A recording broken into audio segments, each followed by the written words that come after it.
Hello everyone, welcome back to my YouTube channel, Mrs. Kingsley Luna Aragon's Vlog.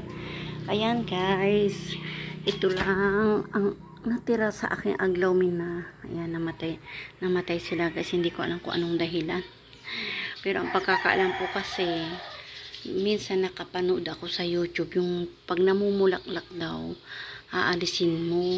Ngayon, doon nga ang ginawa ko, ngayon, ganun ang ginawa ko.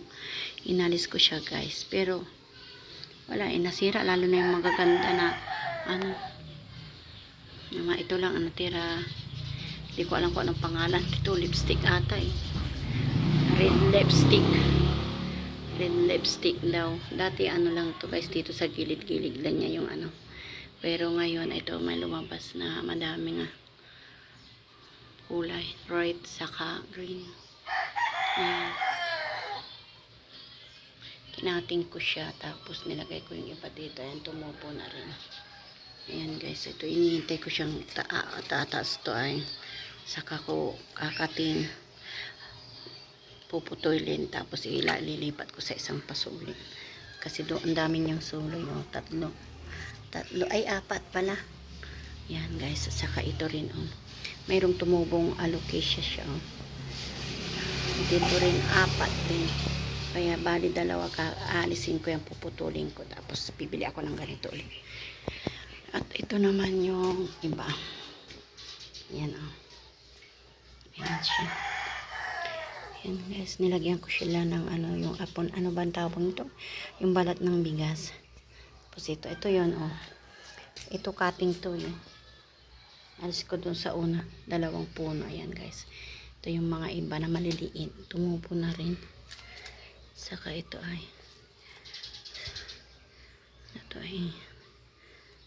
guys, may tumutupong ayan. Tapos si Birkins din, ang init kasi ng panahon, kaya natutuyo yung mga halaman. Ayan init. Nagwalis yung anak ko, kaya malinis ang harap ng bahay. Ang gandang tingnan yung harap ng bahay pag malinis. Tingnan nyo yung gandang-ganda nito.